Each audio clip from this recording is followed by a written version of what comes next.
Ivan Petrovich Spektroff's face grew pale, and his voice quavered as he turned down the lamp and began his story. It was Christmas Eve, 1883.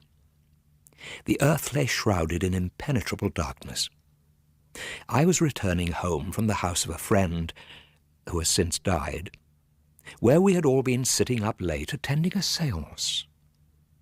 For some reason, the streets through which I was passing were unlit, and I had almost to grope my way along. I was living in Moscow, near the church of St. Mary and the Tombstones, in a house belonging to the civil servant Kadavroff. In other words, in one of the remotest parts of the Arbat district. My thoughts as I walked along were gloomy and depressing. "The end of your life is at hand. Repent." Such had been the words addressed to me at the séance by Spinoza, whose spirit we had succeeded in calling up. I asked for confirmation, and the sorcerer not only repeated the words, but added, "This very night." I'm not a believer in spiritualism, but the thought of death, or even the merest allusion to it, is enough to plunge me into despondency. Death is inevitable, my friends. It is commonplace. But nevertheless, the thought of death is repugnant to human nature. Now, as cold, unfathomable darkness hemmed me in, and raindrops whirled madly before my eyes, as the wind groaned plaintively above my head, and I could neither see a single living soul nor hear a single human sound around me, my heart filled with a vague, inexplicable dread. I, a man free from all superstition, hurried through the streets, afraid to look around or glance to either side. I felt sure that if I did look around, I would see an apparition of death close behind me. This feeling of dread, which despite its vagueness you will all recognize, did not leave me even when I climbed to the third floor of Kadavrov's house, unlocked the door, and entered my room. It was dark in my humble abode. The wind was moaning in the stove and tapping on the damper, almost as though it were begging to be let into the warm. If Spinoza was telling the truth, I reflected with a smile, then I am to die this night, to the accompaniment of these moans. What a gruesome thought! I lit a match. A violent gust of wind raced across the roof. The quiet moaning turned to a ferocious roar. Somewhere down below, a half-loose shutter started banging, and the damper began whining plaintively for help. The moment was to prove inopportune, however, for reflections of that kind. When the sulphur of my match flared up with a blue flame and I looked round the room, an unexpected, a terrifying spectacle met my eyes. Oh, why didn't that gust of wind blow out my match? Then perhaps I should have seen nothing and my hair would not have stood on end. I gave a wild cry, took a step backwards towards the door, and filled with terror, amazement, and despair, closed my eyes. In the centre of the room stood a coffin. The blue flame did not last long, but I had time to make out the coffin's main features. I saw its richly shimmering pink brocade. I saw the gold-embroidered cross on its lid. There are certain things, my friends, which imprint themselves on one's memory, even when one has glimpsed them but for a single moment. So it was with that coffin. I saw it but for a second, yet I recall it in the most minute detail. It was a coffin made for a person of medium height, and judging by the pink colour, for a young girl. The expensive silk brocade, the feet, the bronze handles, all these suggested that the deceased came from a wealthy family. I rushed headlong from my room, not stopping to think or consider, but experiencing only unutterable fear, and flew downstairs. The staircase and corridors were in darkness. I kept tripping over my coat-tails, and how I avoided tumbling head over heels down the stairs and breaking my neck I shall never know. Finding myself in the street, I leant up against a wet lamp-post and tried to recover my composure. My heart was thumping horribly, and I had a tight feeling across the chest. I would not have been so taken aback if I had discovered in my room a fire, a thief, or a mad dog. I would not have been so taken aback if the ceiling had come down, the floor had collapsed, or the walls had caved in. All that is natural and comprehensible. But how could a coffin have turned up in my room? Where had it come from? How had an expensive coffin, evidently made for a young girl of noble birth, found its way into the miserable room of a minor civil servant? Was the coffin empty, or was it occupied? And who was she, this rich young aristocrat who had quitted life so prematurely and paid me this dread, disturbing visit? It was a tantalizing mystery. If it's not a case of the supernatural, the thought flashed through my mind, then there's foul play involved. I became lost in conjecture. My door had been locked while I was out, and only my very close friends knew where I kept the key. But the coffin certainly hadn't been left by friends. Then it was also conceivable that the undertakers might have delivered the coffin to me in error. They might have muddled up the names, mistaken the floor number or the door, and then taken the coffin to the wrong place. But who ever heard of Moscow undertakers leaving a room without being paid, or at least waiting for a tip? The spirits foretold my death, I thought. Perhaps they've already set about providing me with a coffin, too. I'm not a believer in spiritualism, my friends, nor was I then. But such a coincidence is enough to plunge even a philosopher into a mood of mysticism. But all this is absurd, I decided, and I'm being as cowardly as a schoolboy. It was an optical illusion, no more than that. On my way home, I was in such a gloomy state of mind that it's hardly surprising my overwrought nerves thought they saw a coffin. Of course, an optical illusion. What else could it be?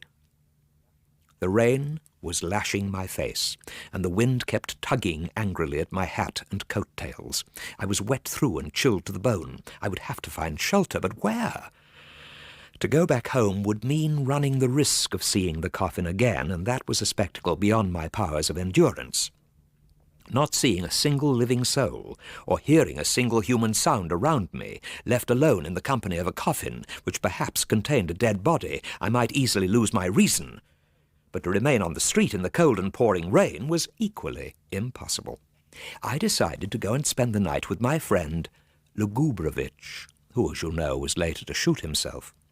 He lived in a block of furnished rooms belonging to the merchant Spektroff, the ones on the corner of Dead Man's Passage. I did not find my friend at home. After knocking on his door and deciding he must be out, I felt for his key on the lintel, unlocked the door and went in. I flung my wet coat on the floor and, feeling my way to the sofa, sat down to recuperate. It was very dark. The wind droned mournfully in the ventilator. Behind the stove a cricket chirped over and over again its monotonous song. The Kremlin bells had begun to ring for Christmas morning communion. Hastily I struck a match. But its light did not dispel my gloomy mood. On the contrary, a dreadful, unutterable terror seized me again. I cried out, staggered backwards, and rushed blindly from the apartment. In my friend's room I had seen the same as in my own. A coffin. My friend's coffin was almost twice as large as mine, and its sub-fusk upholstery gave it a peculiarly gloomy appearance. How had it got there? That it was an optical illusion now seemed quite certain. There couldn't be a coffin in every room. I was obviously suffering from a nervous disorder, from hallucinations. Wherever I now went, I would see before me the dreadful dwelling place of death. In other words, I was going mad. I was suffering from a kind of coffinomania, and the cause of my derangement was not hard to find. I had only to recall the spiritualist séance and the words of Spinoza. I'm going mad, I thought to myself with terror clutching my head. Oh, my God, what am I to do? My head was splitting and my knees shaking. The rain was pouring down in buckets. The wind was piercing right through me, and I had neither coat nor hat. To go back to the apartment for them was impossible, beyond my powers of endurance. Fear gripped me firmly in her cold embrace. My hair was standing on end, and cold perspiration streamed down my face, even though I believed that the coffin was an hallucination. What was I to do? I was going mad and in danger of catching a violent cold. Fortunately, I remembered that not far from Dead Man's Passage lived my good friend Kryptin, a recently qualified doctor who had also been at the séance with me that night. I hurried round to his place. This was before he married his merchant heiress, and he was still living on the 4th floor of a house belonging to the state councillor Nekropolsky. At Kryptin's, my nerves were fated to undergo yet another ordeal. As I was climbing to the 4th floor, I heard above me a terrible din of running footsteps and slamming doors. "Help!" I heard a soul-piercing cry. "Help! Porter!" And a moment later a dark figure in coat and battered top hat came hurtling down the stairs towards me. "Kryptin!" I exclaimed, recognizing my friend. "Is that you, Kryptin? Whatever's wrong?" Kryptin pulled up short and clutched my hand convulsively. He was pale, breathing heavily and trembling. His eyes were rolling wildly and his chest was heaving.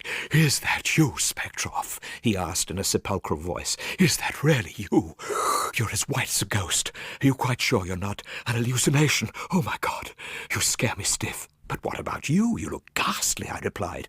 "Oh, let me get my breath back, old chap. It's wonderful to see you. If it really is you and not an optical illusion. That damned séance. Would you believe it? My nerves were so overwrought that when I got back to my room just now, I thought I saw a coffin." I could not believe my ears and asked for confirmation. "A coffin? A coffin? A real coffin," said the doctor, sitting down exhausted on one of the stairs. "I'm no coward, but the devil himself would get a fright if he came home after a séance and bumped into a coffin in the dark." Stumbling and stammering, I told the doctor about the coffins I had seen. For a moment we gazed at each other, our eyes popping and our mouths gaping in astonishment.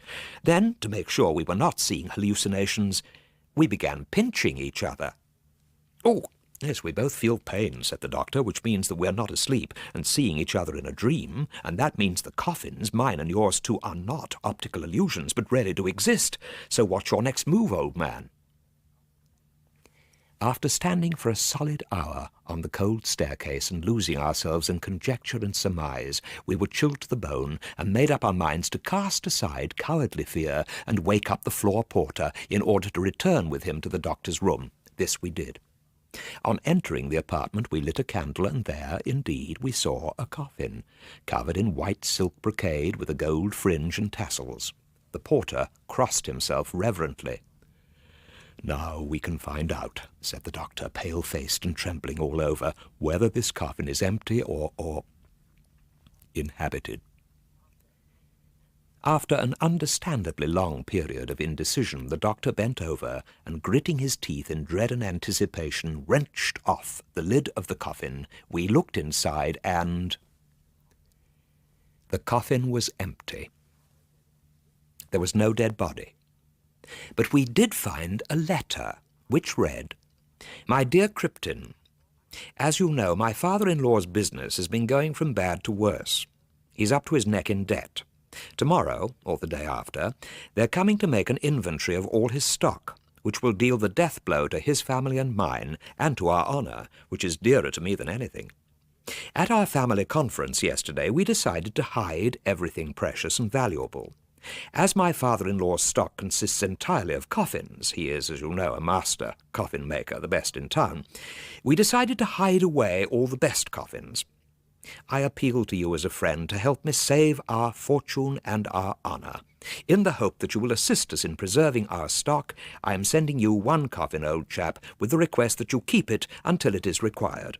Without the help of our friends and acquaintances, we shall certainly perish. I hope this is not too much to ask, especially as the coffin will not be with you for more than a week. I have sent a coffin to all those I consider our true friends, and am relying on their nobility and generosity. Affectionately yours, Ivan, next of kin."